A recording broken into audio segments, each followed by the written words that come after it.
Amarya ba kya laifi. Ko dai jan ajin ne ya tashi yau. Abin da za ka yi min kenan. Daman ka san gida ɗaya za mu zauna da mahaifiyarka shine baka faɗa min tuntuna ba? To ina ganin ai babu wani abu a ciki dan kin zauna da mahaifiyata.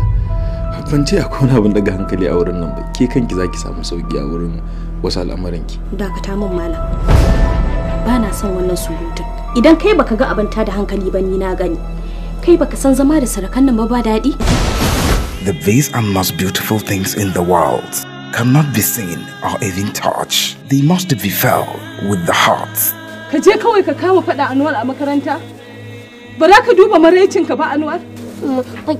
Ninki fa ya zaga. Ya zage ni duka na yayi Anwar? To me ne nan an zage ka? Ko ni ana zagi na a waje? Amma ka taɓa ganin ina faɗa da wani? JDD Films Productions comes with another complicated mystery. Wata suruka. Wata suruka.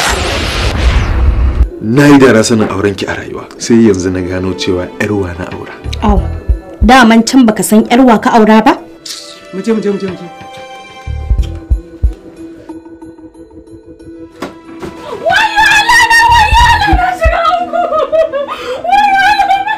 Wata suruka. She is a house destroyer. She is also a family vandalizer. And she is happiness exterminator. Oh Allah! Ashe kai munafiki ne? Yarinyar tana cikin gidan mijinta ba ta da damar sakewa ce abin da take so ka zo kake laba kake mata ashe? And introducing adorable youngest actor, Abdullah Ayola. Yanzu akan matarka shine ka sa hannu ka doki dan uwanka.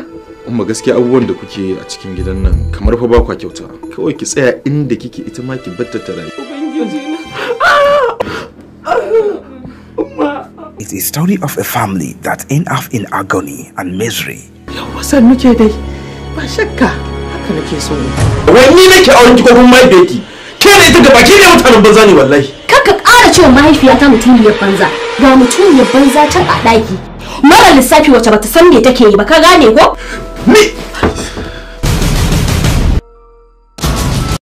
And directed by the genius director, Alukumzak Sak.